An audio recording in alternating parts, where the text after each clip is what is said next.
D'accord, merci. First of all, I'm going to switch to English to just feel more comfortable, especially if I'm going to be using some technical words. First of all, thanks, Mr. Minister, thanks, Madame Alami, for the invitation, and thanks for everyone here. I feel very welcome. And I would like to kind of like sit back. Before I answer the question, I want to sit back. What makes innovation in other countries, especially in the US, really at the forefront? So we have to understand kind of like what is the ecosystem. And again, and I'm gonna refer that this is not a recipe, this is just to understand what works and maybe what we can apply here in Morocco.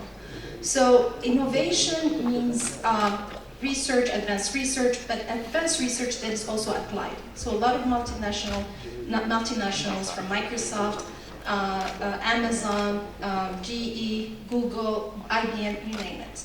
So they all have a very, very specific and common strategy to do that. So they have what they call short-term, long-term, and mid-term investment for research. And what they look into that in terms of what they're going to invest in is really what is the return on investment, ROI for short. And so for the ROI, the short term is when there is a business, and this is probably what a lot of companies in Morocco are shy to invest in research. It's because they don't know exactly what is the return on investment, and usually it should be something very quick, less than a year, and that applies everywhere in the world. The midterm one, and that's where you have bigger corporations like Microsoft, Amazon, etc. They have some money that is corporate money. They can afford to invest in research that is 3 years, up to 3 years for return on investment. And then we have really the long-term vision, where here you have government deep pocket money, like DARPA, DOE, DOD, etc., who can invest in longer term, 5 years plus.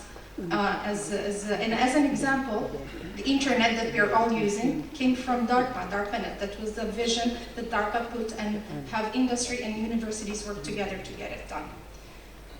Or self-driving cars, for example. Okay, really the key things here are have to have a vision, you have to have deliverables, milestones, ROIs, no matter if it is a short-term, mid-term, or long-term for research. And now for Morocco, there are lots of really good things, great things, and we need to capitalize on that. So resources, funding, applications. Resources, we have excellent human resources in terms of, especially if we're talking about AI, is mathematics. That's the foundation. We have excellent mathematics background, excellent in algorithms. Being a student, when I just went first to the US, I had 4 advisors fighting to get me as their advisee because I came from Morocco and I had a bachelor's in applied mathematics from Morocco and also master's from Morocco in Akhawain. So that actually, so we do have that. So we have that reputation outside. So which means we are really good in that. And it's something for AI, it's fundamental and it's important. Infrastructure. That's another resource. The problem, especially with AI, if you want to really push it to go to deep learning and some really advanced technologies, you have to have the right infrastructure, cloud environments and so on. And that's where actually I think the government plus companies, private sectors, and multinationals can all work together to provide that access. And then the funding, government funding, and I heard that over and over here, so government funding, enterprises or small companies funding, even personal funding. It's very interesting how a lot of like very rich people, you hear that, they go and invest in very small ideas and companies to do startups, right? And then last but not least, all this research that makes it, I'm not saying that fundamental research is not important, it is important, but what makes innovation stand out if it is applied.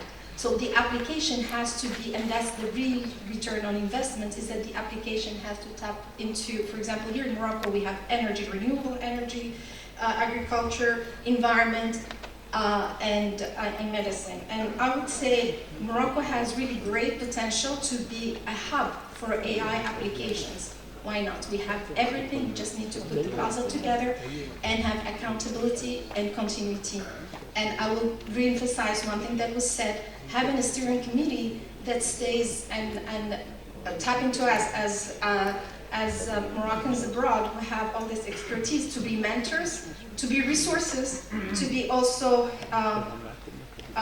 provide funding, help with providing funding and making connections with collaborations. A lot of collaborations, we're trying some collaborations with actually with a few professors here, with Lencias and a few other universities. And that's actually like a very, very important piece. And I think with that, let me see, there's one more thing, which is very important. It's how do we bring actually the universities closer to the industry and the industry closer to the universities. There's one piece that's missing. I think Mr. Elias, he beautifully said that there has to be some kind of incubation. All research will not always lead to something that is useful, and we need to incubate them and we need to allow them to grow. If you don't incubate, and I have witnessed this over and over, even in the US it happens. Leadership, when they put money, they want to see return on investment. If it's not 1 year, it's gone. It's killed. So if it's research that we know it's not going to have return on investment within 1 year, which is most research will not, so you need to have that incubation phase, and maybe why not incubations within the universities. That's actually the best, safest haven. And I'm looking at all the university professors and presidents actually to start having that incubation mentality. Helping the students, helping the professors to start the research, that will attract also funding and attract companies to really work closer with the universities and have that bridge. So that bridge is extremely important. If we don't have that, we can do all the research, there is no other place to catch it. Thank you. Merci, professeur Bouchra.